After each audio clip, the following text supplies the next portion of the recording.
है ना? क्या है? बीजाणु जो है, एक होता है जूस्पोर और दूसरा होता है एप्लेनोस्पोर। एप्लेनोस्पोर वैसे कहते हैं जो अपने स्थान में स्थिर होते हैं, एक स्थान से दूसरे स्थान नहीं जाते, है ना? उसको क्या कहते हैं? एप्लेनोस्पोर। क्या कहते हैं? एप्लेनोस्पोर। अचलनशील बीजाणु। क्या बोलते हैं? अचलनशील बीजाणु, है ना? ये सामान्यतः मेल फीमेल गैमेट की तरह भी करती है। किसकी तरह? फीमेल गैमेट की तरह। ये अपने इनका आकार भी बड़ा होता है और ये अचलनशील होते हैं। तो स्पोर कितने प्रकार के? कई प्रकार के होते हैं, मुख्य रूप से दो। एक जूस्पोर और दूसरा होता है एप्लेनो। ये आकार में स्मॉल और क्या है? चलनशील होता है, मोटाई होता है। क्या होता है? मोटाई होता है। ये आकार में लार्ज और बड़ा आदमी कम चलना पसंद करता है, मोटा आदमी कम चलना पसंद करता है। ये ना मोटाई होता है, हफ जाता है तुरंत से। हाँ हाँ, इसीलिए तो कम चलना पड़ता है। क्लियर हो गई बात? कोई दिक्कत नहीं सर? ये हो गए आपके 5, है ना? अगला कौन है? कायिक प्रवर्धन या उत्तक संवर्धन? अगला कौन है? उत्तक संवर्धन। आइए जरा देखिए, कुछ नहीं यार, काम इजी है।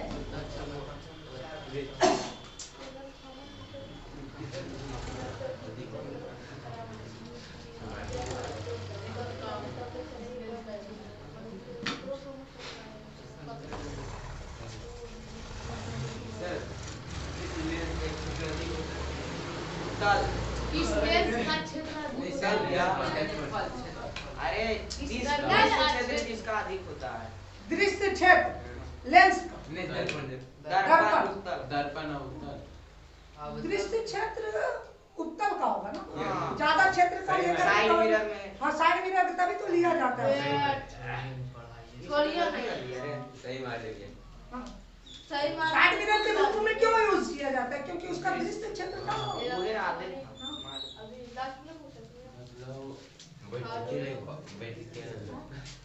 कोई दिक्कत?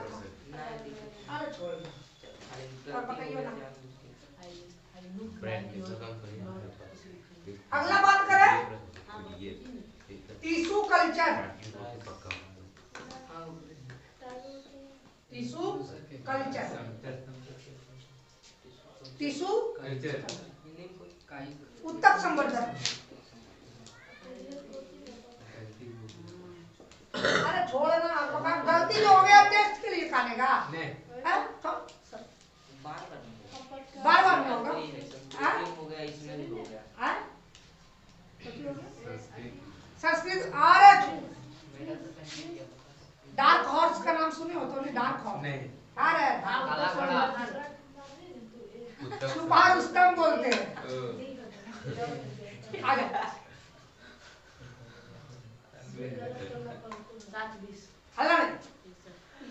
टिश्यू कल्चर क्या है सर? उत्तक संवर्धन क्या है? हाँ समझे ना? एक बर्तन, एक कल्चर मीडियम, ठीक है? और इस कल्चर मीडियम में उन सारे चीजों को डाल दिया गया जिनसे क्या हो सके? हमारे कोशिकाओं की वृद्धि हो सके, जो कोशिकाओं के विभाजन के लिए आवश्यक होता है। क्या है? कोशिकाओं के विभाजन के लिए आवश्यक होता है। और इसको कहा गया कल्चर माध्यम, कल्चर मीडियम। क्या बोला गया?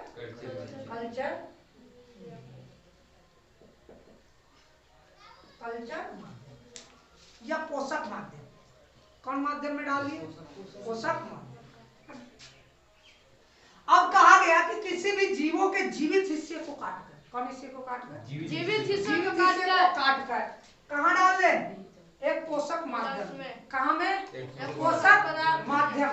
कहाँ डालिए? पोषक माध्यम। और ये पोषक माध्यम में जैसे ही उस जीवित हिस्से को काट कर डाले तो यहाँ पे ये क्या करने लगा? कोशिकाओं का विभाजन करने लगा। क्या करने लगा? कोशिका विभाजित होने लगा। कोशिकाओं के विभाजन के फलस्वरूप कोशिकाओं का एक झुंड तैयार हो गया। क्या उत्पन्न हो गया? और कोशिकाओं के समूह को क्या कहते हैं? उत्तक कहते हैं। और इस झुंड को कहा गया क्या? कैलस, क्या कहा गया? कैलस। कैलस, क्या कहा गया? कैलस।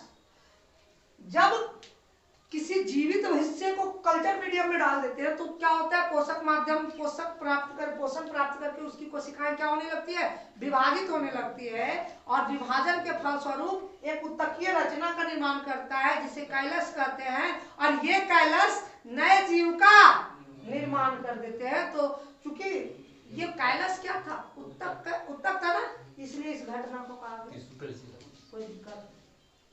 इस प्रक्रिया के दौरान कई छोटे छोटे पौधे तैयार किए जाते हैं, इसलिए इसे माइक्रो प्रोपेगेशन भी कहा जाता है, सूक्ष्म प्रावर्धन भी। हजारों हजार की संख्या में अगर पौधा करें ना उत्तक संवर्धन के द्वारा तो हजारों हजार की संख्या में एक बार में कई पौधे तैयार किए जा सकते हैं, इसलिए इसको कहा जाता है माइक्रो प्रोपेगेशन। छोटे छोटे, ये नहीं कि बड़ा बड़ा, छोटे छोटे पौधे हजारों हजार की संख्या में प्राप्त किया जा सकता है, इसीलिए इसको क्या नाम रखा जाता है, दिखा दिया जाता है सर? क्या बोले? माइक्रो प्रोपेगेशन, सूक्ष्म प्रावर्धन। क्या बोलते हैं? सूक्ष्म प्रावर्धन। अब सुनना कहानी। इसकी खोज हेबरलैंड, पढ़ लिख करके ढिवरलैंड हो नहीं बोलते हैं गाँव में, ढिवरलैंड नहीं होता, हेबरलैंड होता है, गलती बोलते हैं। क्या है? टिश्यू कल्चर की खोज किसने किया था? हेबरलैंड नामक वैज्ञानिक ने। कौन किया था? हेबरलैंड। तू तो पढ़ते ढिवरलैंड हो, पढ़ना लिखना सारे हेबरलैंड हो जाना है। कौन हो जाना है? हेबरलैंड, है ना? टिश्यू कल्चर का खोज हो गया, कोई दिक्कत? उत्तक संवर्धन क्लियर। अगला कौन बचा है? फ्रेगमेंटेशन। फ्रेगमेंटेशन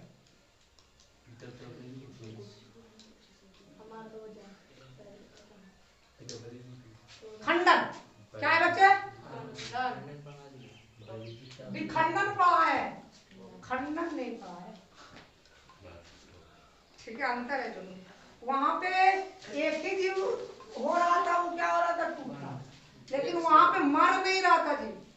यहाँ पे क्या होगा कि किसी कारणवश कोई जीव के बॉडी का कोई हिस्सा क्या होगा? टूट जाएगा। क्या होगा? टूट जाएगा और इस टूटे हुए हिस्से से नए जीव उत्पन्न हो जाएंगे, लेकिन पहले वाला जो हिस्सा होगा वो क्या हो जाएगा? समाप्त, है ना? उसकी क्या हो जाएगी? मृत्यु हो जाएगी। तो इस घटना को कहा जाता है खंडन। क्या कहते हैं सर? कोई दिक्कत नहीं सर। अलैंगिक जनन की वैसी प्रक्रिया जिसमें किसी कारणवश जीवों का कोई हिस्सा टूट जाता है और टूटे हुए हिस्से से नए जीव उत्पन्न हो जाते हैं, किंतु उनके पेरेंट सेल क्या होते हैं? डेड हो जाते हैं। तो इस प्रक्रिया को खंडन कहा जाता है। क्या कहा जाता है? Types of asexual reproduction. Okay, कोई दिक्कत है ना?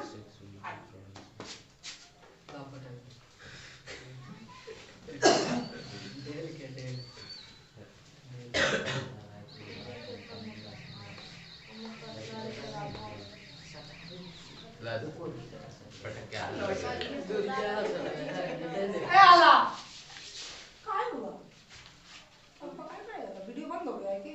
वीडियो चल रहा है, लाइट बंद हो गया तो आपसे लाइट भी बहुत है। लाइट में प्रकाश हो सर ये पाल में बहुत भूकंप है। 140 किलोमीटर, 240 कहाँ आया सर? नेपाल सर। आदमी गया था। जिस दिन हम आप लोग से पूछ रहे थे परसों आया। 11 बजे हिला था सर, 11 बजे रात में। हम तो सो गए थे, इसलिए पूछ रहे थे कि नहीं, एक उन धरती कंपन हुआ था। आप तो पढ़ रहे होंगे ना? हमको आके उठाया था, वो पढ़ो काहे परीक्षा बोर्ड उधर आज आला नहीं उठा रहा था। दिखाएंगे आज मैं भूकंप जाने का फायदा रिप्रोडक्शन। ए आला चुप रहा। रिप्रोडक्शन इन फ्लावरिंग, है ना? पौधे में पुष्पीय पौधे में हम बात करने जा रहे हैं किसकी? लैंगिक जनन। अलैंगिक जनन की तो बात हो गई, हम बात करने जा रहे हैं किसकी? लैंगिक जनन। तो बात करते हुआ पौधे का सबसे जो लैंगिक भाग होता है, जनन भाग होता है, लैंगिक जनन भाग होता है, वो कौन है सर? फ्लावर। फ्लावर क्या है? What is flower? फूल। फूल क्या है? Yes sir. फ्लावर। फ्लावर माने फूल। फूल। Flower is a flower. Flower is a flower. Pushpa. Pushpa नाम सुन के फ्लावर समझा है क्या? गुलाबी हूँ मैं, गुलाब। गुलाब हूँ मैं, कांटा के साथ आता हूँ। वाह वाह, कांटा कम कांटा। अरे ये करते हैं भाई, आगे चल करके यही बनाएगा। फ्लावर क्या? फ्लावर क्या है? देखो, पुष्पा का मॉडिफाई लिप होता है। फ्लावर क्या होता है सर? Modify lip. यानी पत्ती का क्या है? प्रावर्धित रूप है, ठीक है, जो किस प्रक्रिया में भाग लेता है? रिप्रोडक्शन। क्या किसमें? रिप्रोडक्शन। किसमें? वुमेन रिप्रोडक्शन नहीं बोल पाएंगे आज। कोई दिक्कत ना, कोई दिक्कत नहीं। 10 बार कल नहीं होगा, कल तो खैर रहेंगे नहीं। अगला इतवार के फिर से चार्ज परसों करके ये भी आ रहा है। कल जितना बताएंगे तब भी खत्म कर देंगे। आइए तो सबसे पहले एक टिपिकल फ्लावर बनाए हम, है ना? एक फ्लावर के अंदर क्या होता है सो देखिए। पढ़े चार्ज करके ले लो। बैटरी को मत चाहिए। चार्ज पढ़ दिया ना? कौन भाई? पावर भाई। पावर बैंक में नाम रहे हैं। हम लोग घर में पैसे लिखे थे। गुलाब फूल है, गुलाब का मजा ली। अरे आते हैं ना, बताते हैं हमारे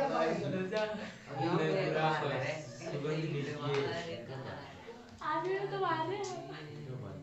हाँ अच्छा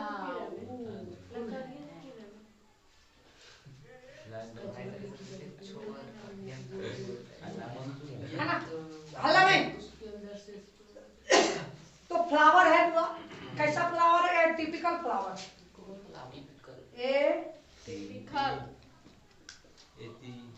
typical flower. Typical by sexual flower. क्या है सर? एक टिपिकल बाइसेक्सुअल फ्लावर है ना, मतलब एक प्रारूपिक द्विलिंगी फूल है, ठीक है।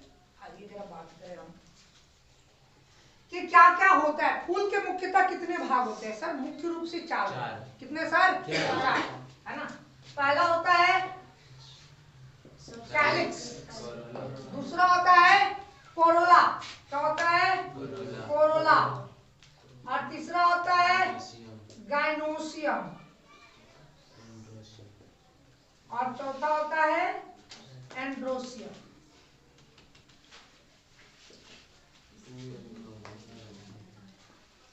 कैलिक्स, कोरोला, गाइनोसियम और एंड्रोसियम। कैलिक्स फूल का हरा भाग, फूल का कौन सा भाग? हरा भाग, जो पत्ती नुमा होता है। कौन सा होता है? पत्ती नुमा होता है, उसको क्या कहते हैं सर? कैलिक्स। ये क्या है सर? कैलिक्स का हिंदी नाम फूल है ना, बताइए उसी से ना। अच्छा, डुप्लीकेट में है तो की है एकरा में कैलिक्स कोरोला तो पता चल जाएगा, लेकिन गाइनोसियम एंड्रोसियम इसमें वीडियो बंद कर दो। कौन सा आ रहा है? सुमन ब्रो। ये फूल का कौन सा हिस्सा है सर? ग्रीन वाला। इसको क्या कहते हैं? कैलिक्स। क्या बोलते हैं? कैलिक्स। और ये जो रंगीन पार्ट होता है ना सर, इसको बोलते हैं कोरोला। क्या बोलते हैं? कोरोला। क्या बोलते हैं? कोरोला। Corolla, Corolla. इसके ऊपर देखो ये दिख रहा है ना? Yes sir.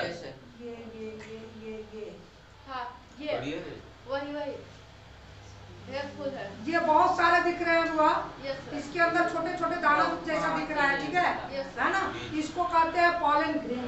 क्या बोलते हैं? Pollen grain. लेकिन ये है आपका एंड्रोसियम। क्या है सर? एंड्रोसियम। एंड्रोसियम। ये एंड्रोसियम। है ना। और ये जो दिख रहा होगा इसके अंदर बीच में अगर देखोगे ना तो ये हुआ एक थाली नुमा इस तरह से दिखेगा। देखो ये है आपका गमकेगा तो ठीक। ये आपका बन जाता है बुआ, ये अंदर वाला जो हिस्सा है ये पूरा कहलाता है गाइनोसियम। क्या कहलाता है? गाइनोसियम। आपको कंप्लेन करेंगे, एगो फूल तोड़ दिए। क्या है सर? गाइनोसियम। क्या है? गाइनोसियम। आइए जरा देखें, जितने फूल का जितना हिस्सा दिख रहा है ये फुला हुआ हिस्सा पे बैठा है, फुला हुआ हिस्सा पे बैठा है, दैट इज कॉल्ड पुष्पासन, थैलेमस। नीचे वाला डंटिया थैलेमस, इसको क्या नाम है? थैलेमस। अब ये वाला जो दिख रहा है हाँ वही जो ये पेडिकल या पेडिसल, पेडिसल क्या है? पेडिसल। तो फूल के कितने हिस्से हो गए? मुख्य रूप से 4, लेकिन पेडिसल और थैलेमस भी, पेडिसल और थैलेमस भी। कैलिक्स कौन सा हिस्सा? Green part. ये कौन सा हिस्सा? कोरोला कौन सा हिस्सा? Colourful part, colourful part. Androecium कौन सा हिस्सा? Male part. कौन सा हिस्सा? Male part. और गाइनोसियम कौन सा हिस्सा? फीमेल पार्ट, है ना। तो जनन में कौन कौन भाग लेगा? तो ये 2 प्रमुख रूप से भाग लेंगे। कौन कौन? एंड्रोसियम और गाइनोसियम। कैलिक्स और कोरोला क्या करेगा? सहायक भाग है। क्या है सर? उनका सहायक, है ना, नेसेसरी पार्ट है ना, जो क्या करता है? प्रजनन में क्या करता है? मदद करता है। कैलिक्स की एक इकाई को सीपल कहा जाता है। क्या कहा जाता है? कैलिक्स की एक इकाई को सीपल कहा जाता है। कभी कभी कैलिक्स रंगीन हो जाते हैं। क्या हो जाते हैं? रंगीन हो जाते हैं। तो इस घटना को कहा जाता है पीटलॉइड। पीटलॉइड, पीटलॉइड। और कभी कभी कोरोला क्या हो जाता है? रंगहीन हो जाता है। क्या हो जाता है? रंगहीन हो जाता है। क्या हो जाता है? ये रंगीन। तो इस घटना को कहा जाता है सेपलॉइड। क्या कहते हैं? उल्टा बोल देना। क्या बोल देना? उल्टा। और क्या है, कभी कभी कैलिक्स और कोरोला में अंतर बुझाता नहीं है, एक के नहीं है, कोई अंतर नहीं, तो उसको बोलते हैं पीटल। क्या बोलते हैं? पीटल, पीटल या हाँ पीटल,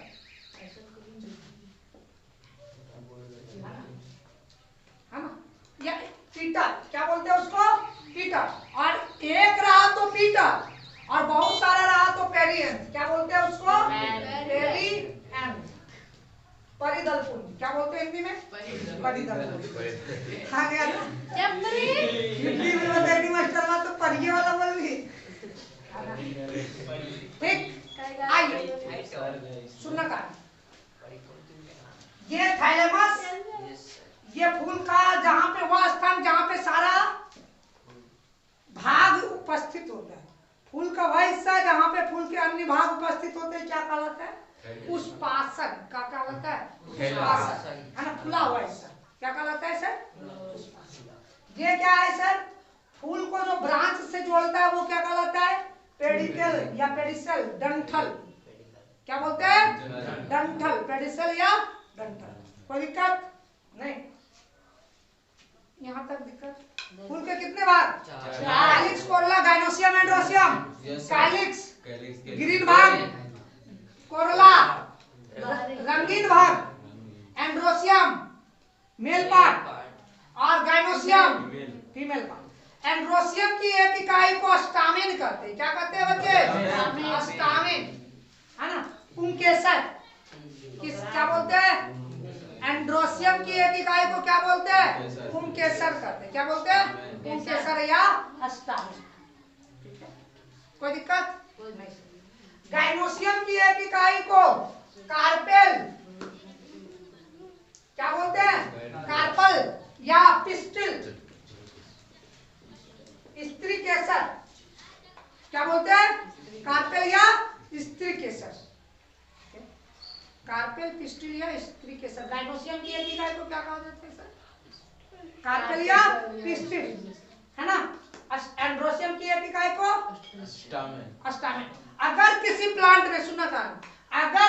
प्लांट या फूल में मेल और फीमेल एंड्रोसियम और गाइनोसियम दोनों उपस्थित होता है तो उसको कहा जाता है बाइसेक्सुअल प्लांट। क्या कहते हैं? Bisexual plant. अगर किसी प्लांट में मेल और फीमेल यानी एंड्रोसियम और गाइनोसियम दोनों उपस्थित होता है तो उसको क्या कहते हैं? बाइसेक्सुअल प्लांट या बाइसेक्सुअल फ्लावर। ओके? या मोनो मतलब ओसियस मतलब होता है घर। तो जब मेल और फीमेल एक ही घर में रहता है तो उसको कहते हैं मोनोसियस। क्या कहते हैं सर? मोनोसियस। डायोसियस, डाई मतलब दो, ओसियस मतलब घर। तो मेल और फीमेल जब दो अलग अलग घरों में रहेंगे तो उसको क्या कहेंगे? डायोसियस। ठीक है? तो बाइसेक्सुअल प्लांट या फ्लावर जो होता है वो मोनोसियस होता है। क्या होता है सर? मोनोसियस। यूनिसेक्सुअल प्लांट और फ्लावर क्या होता है? डायोसियस होता है। क्या होता है? डायोसियस। डाई मतलब दो, ओसियस मतलब घर, दो अलग अलग घर में रहने वाला। शादी हुआ तलाक ले लिया, हम अलग अलग। डायोसियस। मोनोसियस नहीं, शादी हो गई और डाइवोर्स ले लेना है ना। तो ये कहलाता है मोनोसियस और डायोसियस। यूनिसेक्सुअल का मतलब है कि या तो केवल मेल या तो केवल फीमेल पार्ट उपस्थित है ना। एक लिंगी। क्या बोलते हैं? केचुआ उभयलिंगी है। उभयलिंगी के लिए, केचुआ के लिए जो वर्ड यूज करते हैं हम लोग, हर्मीफोडाइट। क्या यूज करते हैं? हर्मीफोडाइट। हर्मीफोडाइट उभयलिंगी। क्या बोलते हैं? या द्विलिंगी। कोई दिक्कत नहीं। तो वैसे प्लांट या जीव जिसमें मेल और फीमेल दोनों एक ही जीव में उपस्थित होता है क्या कहलाता है? बाइसेक्सुअल प्लांट या ऑर्गेनिज्म कहलाता है। कोई दिक्कत नहीं। अगर मेल और फीमेल अलग अलग जीवों में उपस्थित हो क्या कहलाता है? डायोसियस। डायोसियस या यूनिसेक्सुअल। क्या बोलेंगे? यूनिसेक्सुअल। कोई दिक्कत? तो मेल और अब आज जरा देखते हैं इसमें क्या है ना।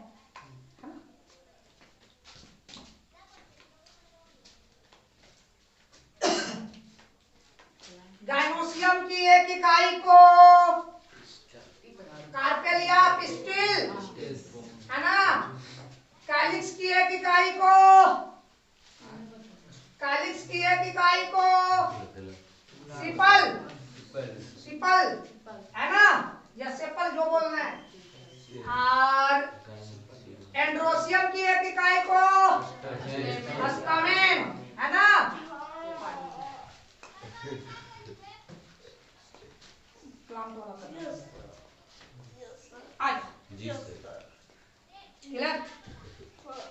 ये क्या है बच्चे? फूल का कौन सा हिस्सा? कौन सा हिस्सा? Male part. क्या बोलते हैं? एंड्रोसियम पुमंग। क्या बोलते हैं? पुमंग। काय को है? एक है ना, तो इसको क्या बोलोगे? अस्टामेन। पुमंग की, एंड्रोसियम की एक इकाई को क्या कहते हैं? बोले हाँ या ना? तो नहीं के तो 9 में भी बताए हैं।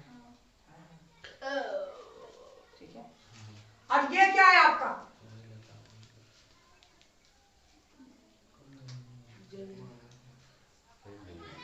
ये क्या है? गाइनोसियम जयांग। क्या बोलते हैं? गाइनोसियम और जयांग। ओके? कोई दिक्कत? हम बाहर जा रहे हैं वीडियो से। रेंज में है ना? अब दिख रहा है ना यार? हीरो वाला चेहरा नहीं दिखेगा तो मजा नहीं आएगा। शाहरुख खान। वही चाहिए। पीछे टिकिया है। बढ़िया लगता है। नहीं जनाता है टिकिया नहीं जनाता। कैसे नहीं? आजा। देखो ये क्या है बच्चे? ये क्या है? अस्टामेन है। क्या है? अस्टामेन। और ये क्या है? पिस्टिल। क्या है सर? पिस्टिल। अब इसके कितने हिस्से?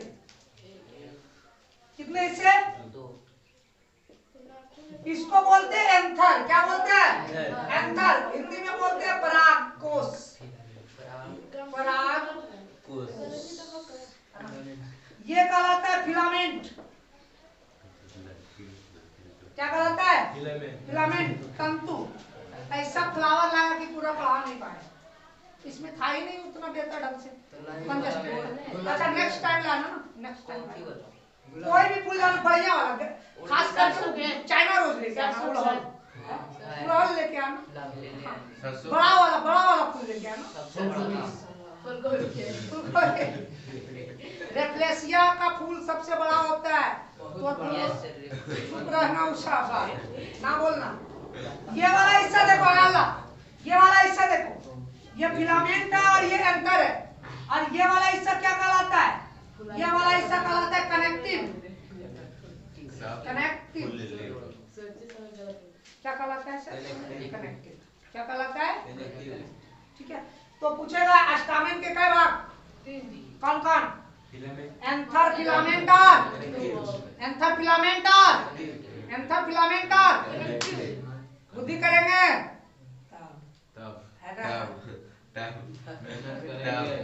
मेहनत करेंगे, व्यायाम करेंगे, खूब मजा लेता है सब नाइट वाला। अब होता क्या है सर, इस एंथर के अंदर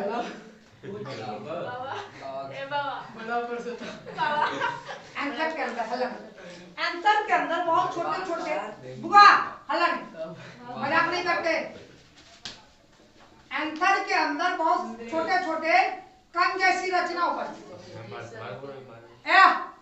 एंथर के अंदर बहुत छोटे छोटे कण जैसी रचना उपस्थित होती है, जिसे क्या कहते हैं? Pollen grain. क्या कहते हैं बच्चे? पॉलन क्या कहते हैं? पॉलन पराग कण। क्या कहते हैं? पराग कण। और यहाँ पे आ जाए, ये समझ में आ गया? ये पॉलन आगे जब 11th में जाओगे या तो इसका करीब 3-4 दिन तक केवल एंड्रोसियन चलता है, 3-4 दिन तक एंड्रोसियन चलता है बच्चे। बायोलॉजी नहीं, ये बायोलॉजी रख लेना, फायदा करेगा फॉरेंसिक में जाने में। Yes sir, yes sir, yes sir. आजा, ये वाला हिस्सा देखो, वो मारता है स्टाइल और नाम रखता है स्टिग्मा। स्टाइल मार रहा है ना, माँ स्टाइल मारती है क्या? क्या बात? माँ नहीं ना स्टाइल मारती है, लेकिन देखो नाम स्टाइल मार रहा है ना। और क्या है? अब बता, जो बेचारी सीधा होना चाहिए, सीधा को माँ कहना चाहिए। अब बताइए सीधा है ना, अब इसका नाम रख दिया स्टाइल। अब बेचारा ये स्टाइल नहीं मार रहा है, ये है स्टाइल। और ये वाला खुला हुआ हिस्सा कहलाता है ओवेरी, अंडाशय। क्या कहलाता है बच्चे? अंडाशय। कोई दिक्कत हो गया? ये तो हिस्से हो गए। अब इसके अंदर, इस ओवेरी के अंदर पड़ा होता है ओव्यूल। क्या पड़ा होता है? ओव्यूल। बीजाणु। क्या पड़े होते हैं? बीजाणु। अभी पूरा चीज नहीं बता पा रहे हैं, वो टाइम कम है, चीजें बोर्ड को कवर करना जरूरी है। ठीक है, बोर्ड को कवर करना बहुत जरूरी है। यानी कि 10वां होगा मैं फिर दम भर करिए मास्टर अपन चलते हमने के कैरियर खराब कर दिया।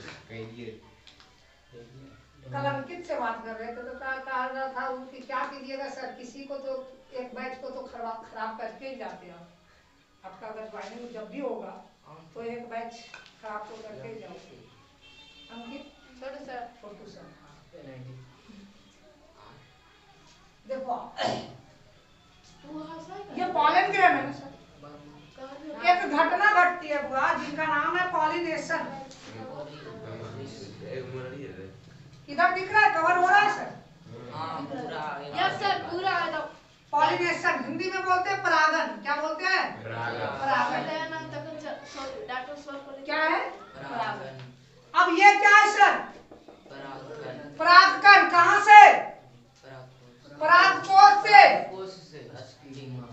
कहाँ तक? परागकण कहाँ से? कहाँ से? अरे कहाँ से? परागकोश से कहाँ तक? अस्टिग्मा तक पहुँचने की प्रक्रिया। परागकण को परागकोश से वर्तिकाग्र तक पहुँचने की प्रक्रिया क्या कहलाती है? एंथर से अस्टिग्मा तक पहुँचने की प्रक्रिया क्या कहलाती है? Transfer of pollen grain anther to stigma is called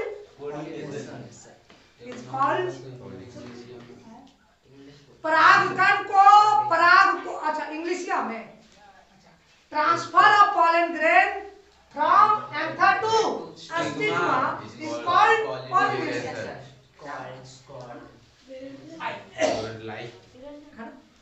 क्या हो गया? पॉलिनेशन कहलाता है। क्या कहलाता है सर? पॉलिनेशन। कोई दिक्कत? परागकण को परागकोश से वर्तिकाग्र तक पहुंचने की प्रक्रिया और पॉलिनेशन। क्लियर हो गई? कोई दिक्कत नहीं सर। अब यहाँ पे कौन पहुंचा? परागकण। कौन पहुंचा? परागकण। और ये परागकण जो है हुआ अंकुरित हो जाता है। क्या हो जाता है? अंकुरित। और पहुंच जाता है किधर? अंदर से के अंदर। और इस अंकुरण के दौरान परागकण के अंदर 2 केंद्रक होते हैं। कितने केंद्रक होते हैं सर? 2 केंद्रक। जिसे क्या कहा जाता है? नर केंद्रक। क्या बोलते हैं? नर केंद्रक। अब बताइए किधर की ओर गति कर रही है? नीचे की ओर। नीचे की ओर नहीं गति कर रही है, केमिकल की ओर गति कर रही है। किधर की ओर? केमिकल की ओर, रसायन की गति कर रही है ना। इस घटना को कहा जाता है रासायनिक अनुवर्तन, केमोट्रोपिज्म।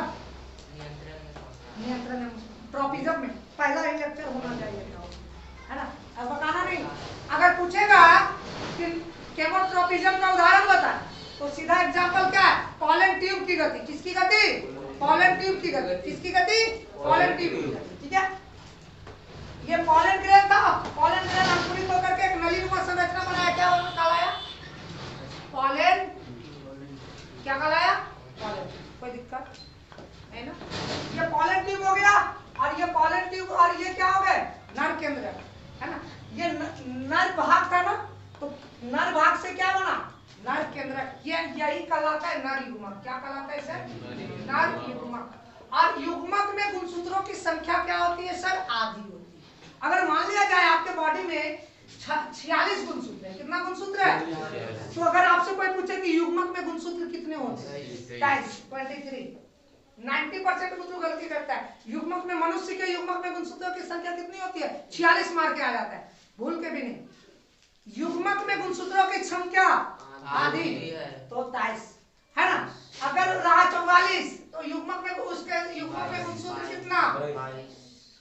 40 20 50 कोई दिक्कत नहीं। युग्मक हो गए तो युग्मक को इंडिकेट करते हैं एन से। किससे? एन से है ना।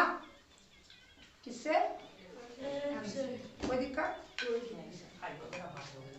अब इसके अंदर क्या होता है? जब हम इस ओवेरी को देखते हैं बढ़िया से, इस ओवेरी के अंदर एक बहुत बढ़िया संरचना होता है। आइए जरा देखिए। एक बार में बना, इसको बना कट गया कि चल रहा?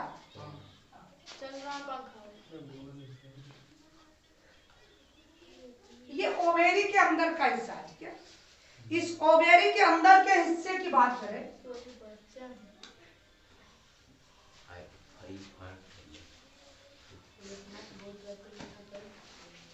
इसको बोलते हैं एम्ब्रायोसेक। क्या बोलते हैं बच्चे?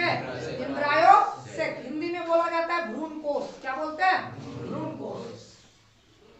और ये भ्रूण कोष के अंदर कुछ इस तरह से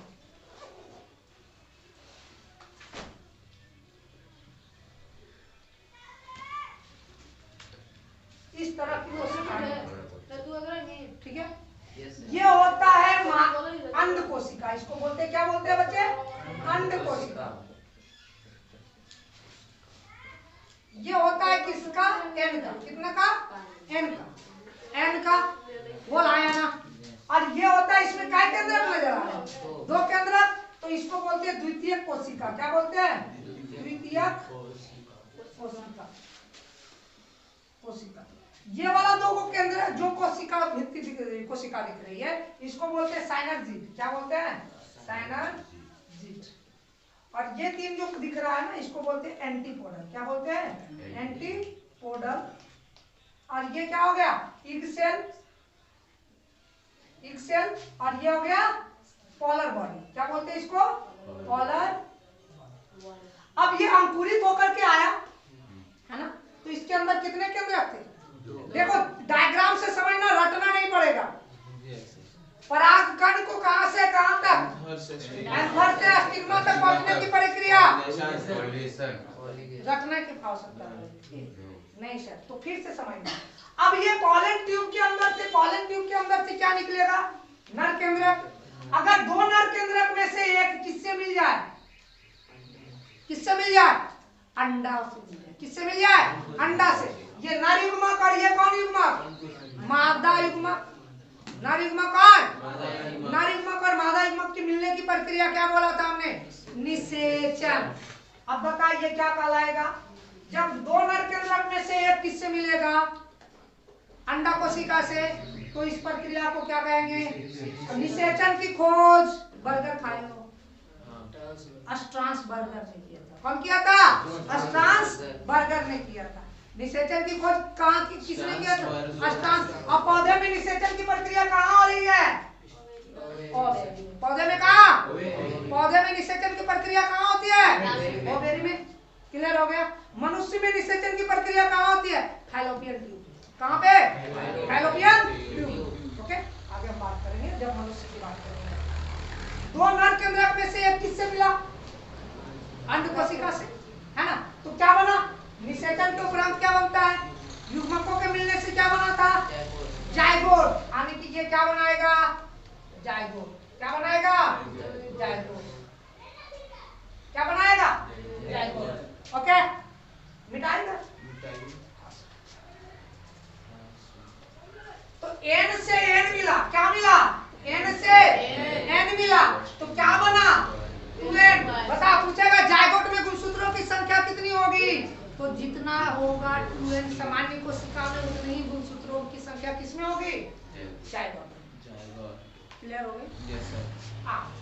अब एक बच गया अनुभवा, दो में से एक किससे मिला, पोलर बॉडी से, n plus 2n, n plus 2n। काय केंद्रक मिला, काय केंद्रक, अरे ध्यान देना, एक केंद्रक और काय केंद्रक, 3 केंद्रक। तो इस प्रक्रिया को कहा गया त्रिसंलयन। क्या कहा गया, त्रिसंलयन। काय केंद्रक, n प्लस 1 है, n कितना है, 3n। और ये बनाता है भ्रूण कोष। क्या बनाता है, भ्रूण कोष, भ्रूण कोष, इंडोस्पर्म। ये बनाता है भ्रूण। जायगोट से क्या बनता है, भ्रूण। और त्रिसंलयन के उपरांत क्या बनता है, भ्रूण कोष। तो भ्रूण कोष का मतलब कौन सी, कोष का मतलब कौन सी, पोषने वाला, पोषण देने वाला। तो भ्रूण को जो पोषण देता है क्या कहलाता है, इंडोस्पर्म।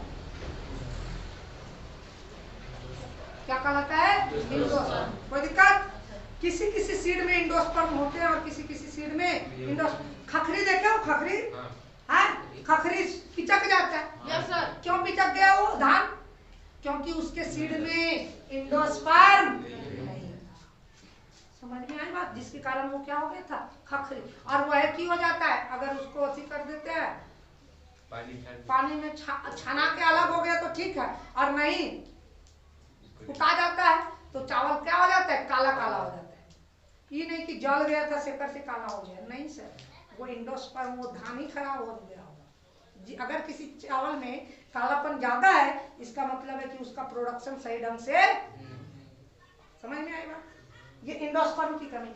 और ये क्या हो सकता है, या तो कुछ सीड में क्या होता है, जब भ्रूण विकास हो रहे होते हैं ना, तो उसी समय ये खर्च हो जाता है, जिसके कारण सीड क्या हो जाता है, हार्ड हो जाता है। क्या हो जाता है, हार्ड, कठोर बीज वाले। अब जिसको खाते हैं आप लोग बताएं कौन है, चना खाओ, हार्ड लगता है, चिबावे में मजा आ जाता है। मटर बहुत मजा आता है, दांत टूट जाए। सेम एकदम हार्ड हो जाता है सर। तो वो सब जब विकास हो रहा होता है ना सर, उसी समय उसका खत्म हो जाता है।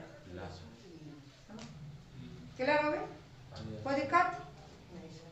तो ये कहलाता है इंडोस्पर्म, ये कहलाया निषेचन, और ये कहलाया त्रिसंलयन। की परिभाषा क्या बोलोगे, जब दो नर केंद्रक में से एक किससे जाके मिले, द्वितीय कोशिका या पोलर बॉडी से जाके मिले, तो किसका निर्माण हो जाता है, भ्रूण कोष का निर्माण हो जाता है। तो इस प्रक्रिया को क्लियर हो करोगे? निषेचन और त्रिसंलयन की प्रक्रिया जब एक साथ होती है तो इसी को कहा जाता है दोहरा निषेचन। दोहरा निषेचन की खोज किया था एसएन नवासचिन, है ना।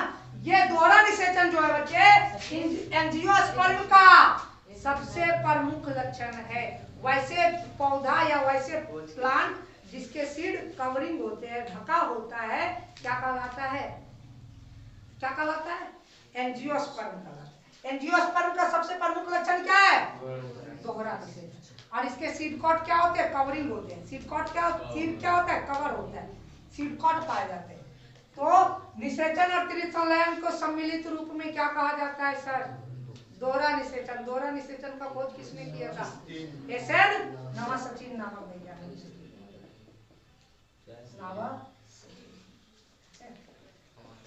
ये तो पॉलिनेशन की बात होगी। पॉलिनेशन कितने प्रकार के? 2 प्रकार। पॉलिनेशन कितने प्रकार के? ये बुझाया।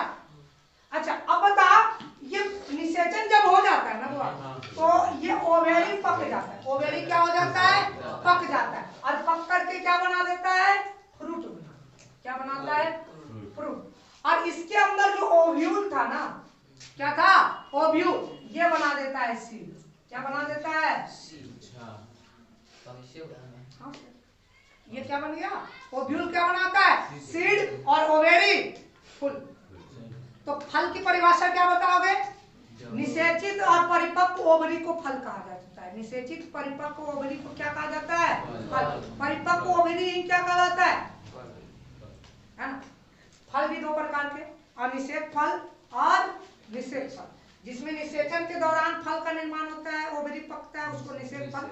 और बिना निषेचन के भी कभी कभी फल पक जाता है, तो अनिषेक फल। अब बता, जब निषेचन नहीं होगा तो क्या उसके अंदर सीड होंगे? उस फल के अंदर नहीं होंगे।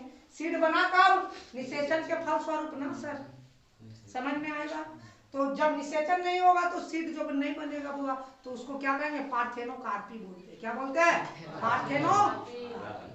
ठीक है, आगे जब जाओगे तो ज्यादा बेहतर है। 10 मिनट उतना अधिक नहीं देते। ठीक है, वीडियो चालू है। एक पॉलिनेशन के प्रकार है, बता दे। बता दे।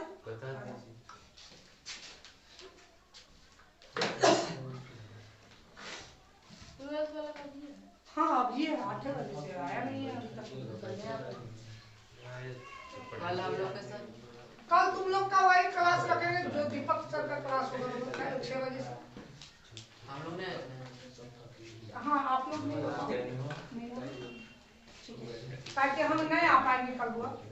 कहाँ फिर रांची आ रांची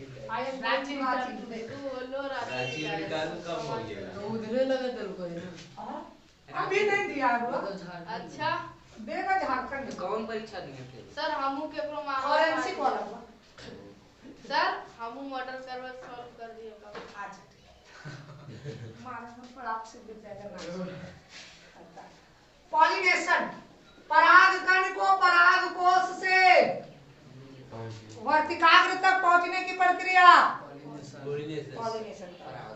परागन का परागकण को परागकोश से वर्तिकाग्र तक पहुंचने की प्रक्रिया परागन। कोई दिक्कत नहीं ना? आइए चलिए जरा बात करें हम टाइप्स ऑफ पॉलिनेशन की। एक होता है सेल्फ पॉलिनेशन। क्या है सर?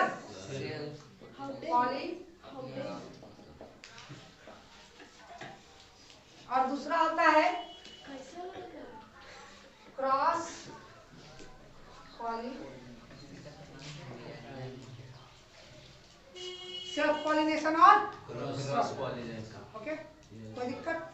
स्वपरागन और परागन। हिंदी में बोलते हैं स्वपरागन। और ये हो गया पर परागन। जरा ध्यान देना डायग्राम पे।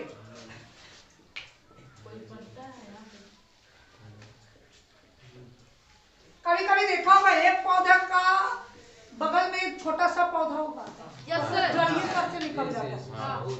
हम वही काम कर रहे हैं। अमरूद देंगे। हाँ वही काम किए। निकल गया है। होता है कौन बोल रहा है? हाँ वो जेल में जाना है। अच्छा जे जानबेल करते हैं वो कहाँ से देखते हैं? ये हमारा टाइप के फूल है बुआ, समझाने के लिए बना रहे हैं। ये हम बना रहे हैं फूल, ठीक है? वो वाला ये हम बना फुल बनाते हैं ठीक लग रहा है समझने के लिए है बुआ, ठीक लग रहा है ये जरूरी नहीं है। इसमें आलू पर है।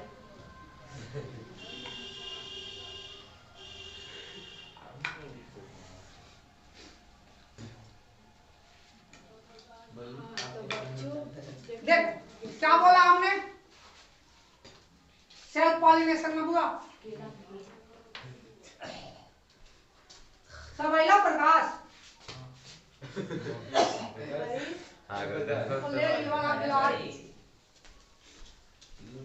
क्या है? सुनना का क्या है ये? परागकण। ये इसमें भी परागकण, इसमें भी परागकण। परागकण है कौन कौन? अब सुनना कहानी। जब एक फूल का पॉलन ग्रेन, एक फूल का उसी फूल के स्टिग्मा, कौन माँ? कौन माँ? उसी फूल के स्टिग्मा या उसी पौधे के फूल के, उसी पौधे के दूसरे फूल, एक फूल ये दूसरा फूल वो है ना? जब एक पौधे के फूल के पॉलन ग्रेन उसी फूल के स्टिग्मा या उसी पौधे के दूसरे फूल के, कौन माँ? स्टिग्मा। अब बताइए कहाँ से उत्पन्न हुआ है? काइट से, जड़ से उत्पन्न हुआ है। और जो जड़ तथा पत्तियों से उत्पन्न होता है उसको क्या कहते हैं? कायिक जनन कहते हैं। और कायिक जनन अलैंगिक जनन का प्रकार है बुआ। बताइए अपने बाप के जैसा होगा या नहीं? नहीं जैसा होगा कलोन बोले क्या? कायिक जनन अलैंगिक जनन द्वारा उत्पन्न संतान को क्या कहे? कलोन कहे हैं। अब बताइए कायिक जनन वाला पौधा है कि नहीं? जड़ से उत्पन्न हुआ है ना? अब इसमें इसकी जैसा गुण इसके अंदर वैसा गुण इसके अंदर, बोल हाँ या ना? होगा ना? सुनना कहानी। इसी की परिभाषा जब हम देते हैं ना तो लॉन में गलती कर देता है। लॉन में परिभाषा ना बोलना जो बोलते हैं नहीं जाते। हाँ सुनना कहानी, कारण नहीं समझता है। सुन क्या बोला मैंने?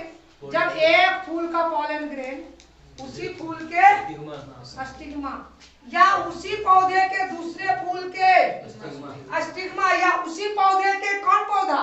कायिक पौधा के फूल के स्टिग्मा पर पहुंचे तो इस प्रक्रिया को क्या कहते हैं? Self pollination. जब एक फूल का पॉलन ग्रेन उसी फूल के स्टिग्मा या उसी पौधे के दूसरे फूल के स्टिग्मा या उसी पौधे के कायिक पौधे के फूल के पर पहुंचे तो इसे स्वपरागण कहते हैं। क्यों कहते हैं? क्योंकि इन सभी में जीन की व्यवस्था एक जैसी होती है, इसीलिए इसको क्या कहते हैं? Self pollination. कोई दिक्कत? जब एक फूल का पॉलन ग्रेन उसी फूल के स्टिग्मा या उसी पौधे के दूसरे फूल के स्टिग्मा या उसी पौधे के कायिक पौधे के फूल के स्टिग्मा तक पहुंचे तो उसे क्या कहते हैं? स्वपरागण। क्या बात? कोई दिक्कत? कोई दिक्कत नहीं ना? देखो अब सुनना कहानी, यहीं से बांटते हैं। अगर एक फूल का पॉलन ग्रेन उसी फूल के स्टिग्मा पे पहुंचे, उसी फूल के, तो इसको बोलते हैं ऑटोगैमिक। क्या बोलते हैं? ऑटोगैमिक। एक पौधे के फूल के दूसरे पौधे के, उसी पौधे के दूसरे फूल के स्टिग्मा पर पहुंचे तो इसको बोलते हैं जीनोगैमिक। जीनोगैमिक। गैमिक का मतलब होता है मिलना, गैमिक का मतलब मिलना। अब ये जो हुई ना बात, ये अगर ये दोनों की जीनोगैमिक, ये दोनों क्या है? जीनोगैमिक। ठीक है। अगर अगला है क्रॉस पॉलिनेशन। क्या है सर? Cross pollination. क्या है सर? या तो जब किसी एक पौधे के फूल के पॉलन ग्रेन उसी जाति के किसी दूसरे पौधे के फूल के, उसी जाति के किसी दूसरे पौधे के फूल के स्टिग्मा पर पहुंचे तो इसे क्या कहते हैं? उसी जाति के किसी दूसरे। अब हम लगाए हैं आलू, आलू का फूल, आलू का फूल होगा मास्टरवा? होता है, अच्छा होता है, हम भी करते हैं, होता है। आप लोग करते हो कि नहीं होता? तुम लोग पहला बार से बोल रहा है कि आलू का फूल देखो, आलू का फूल अच्छा ठीक है। टमाटर लगाए हैं और बैगन लगाए हैं। हाँ, अगर टमाटर का पॉलन ग्रेन बैगन के पॉलन स्टिग्मा पे जाके बैठ जाए, पॉलिनेशन नहीं होगा, परागकण नष्ट, है ना? तो क्या बोला हमने? उसी जाति के दूसरे पौधे के स्टिग्मा पर पहुंचे तो उसे क्या कहते हैं? परपरागण। परपरागण के प्रकार, परपरागण के प्रकार, पहला होता है क्रॉस पॉलिनेशन, पहला होता है वेक्टर एजेंट के आधार पर पॉलन ग्रेन को एक फूल से दूसरे फूल में पहुंचाने के लिए किसी की आवश्यकता हो, वो वेक्टर कहलाता है। क्या कहलाता है? वेक्टर। तो वेक्टर कितने हैं? तो दो तरह, एक बायोटिक वेक्टर और दूसरा एबायोटिक वेक्टर। आद आ गया, आद आ गया। इकोलॉजी पिछला संडे, बायोटिक कंपोनेंट और एबायोटिक कंपोनेंट, जिसमें जान होता है उसको बायोटिक और जिसमें जान नहीं होता एबायोटिक। तो दो प्रकार के, बायोटिक और दूसरा बायोटिक में कौन कौन? एक होता है पंछी, क्या होता है? पंछी, तो उसको कहते हैं ऑर्निथोफिली। क्या बोलते हैं? ऑर्निथोफिली। परपरागण की वैसी प्रक्रिया है जिसमें पॉलन ग्रेन का वाहक कौन हो? पंछी हो। कौन हो? पंछी। क्या कहलाता है? ऑर्निथोफिली। दूसरा कौन है? कीट। कौन है? कीट। इंटमोफिली, इंटमोफिली। परपरागण की वैसी प्रक्रिया जो किसके द्वारा होता हो? कीट के द्वारा होता हो। क्या कहलाता है? कीट के द्वारा जितने भी परपरागण होंगे ना, वो कीट परागित पुष्प का रंग हमेशा रंगीन होता है। क्या होता है? ये रंगीन होता है। और ये ऑर्निथोफिलस फ्लावर जो होता है ना सर, रंगहीन होता है। क्या होता है? रंगहीन होता है। और क्या होता है? बड़ा होता है। क्या होता है? बड़ा होता है और मकरंद होता है, इसमें मकरंद, एकदम मीठा मीठा रस निकलता है। ये रंगीन होगा, गंध होगा, इसमें क्या होगा? गंध होगा। कीट परागण, कौन परागण? कीट परागण। ये पंछी परागण, कौन परागण? पंछी परागण, कीट परागण। और तीसरा होता है इन दोनों के अलावा, पंछी और कीट के अलावा किसी अन्य जंतुओं के द्वारा पॉलन ग्रेन एक पौधे से दूसरे पौधे में पहुंचता है तो उसको कहते हैं जंतु परागण। क्या बोलते हैं? जंतु परागण। जू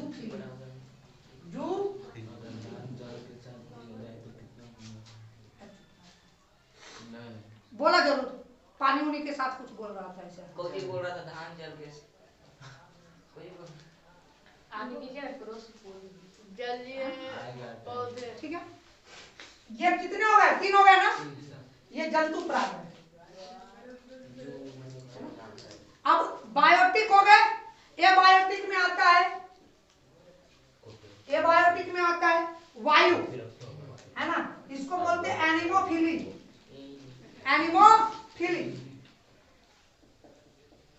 है ना? जब किसी पॉलन ग्रेन का वाहक कौन हो? हवा हो। कौन हो? हवा हो, उसे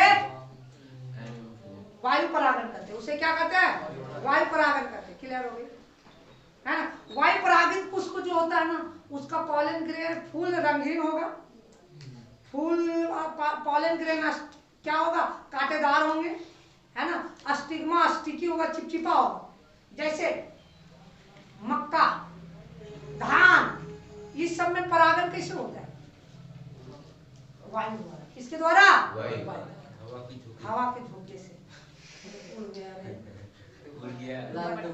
वाह वाह वाह, ये कैसे याद रहता है? परागकण उड़ा है हवा के झोंके से। क्लियर हो गई? अंतिम है सर हाइड्रोफिली। क्या बोलते हैं? हाँ, यह भी बताना। हाइड्रोफिली, जब किसी पॉलन ग्रेन का वाहक कौन हो? पानी हो। हाइड्रो मतलब पानी, जल Yes. जल परागन। कौन परागन? जल जल परागन। है ना? तो जब पॉलन ग्रेन का वाहक कौन हो? जल परागन। तो जल का परागन कहलाएगा। जल परागन। जल परागन परागन भी क्या हुआ? जल परिगण। जल परागन है। परी परी है कौन रे? अरे तू बताएगा ना रे प्रकाश, तब तोरा का तू बताइए। हमको पता है। हाँ तोरा कहता है परी परी। हमको पता पता है ठीक है, अल्लाह नहीं मजाक नहीं कर। अरे एडजस्ट कीजिए। अब जल परागित पुष्पों की कहानी क्या है कि वो पानी में डूबा होना चाहिए या तो उपडुब होना चाहिए। पानी में डूबा होना चाहिए या तो उपडुब होना, यानी कि फूल अंदर जाए ऊपर आए, अंदर जाए ऊपर आए। अब बता कमल के फूल में कैसा परागन होगा? कमल के फूल में कैसा परागन होगा? लोटस में कैसा परागन होगा?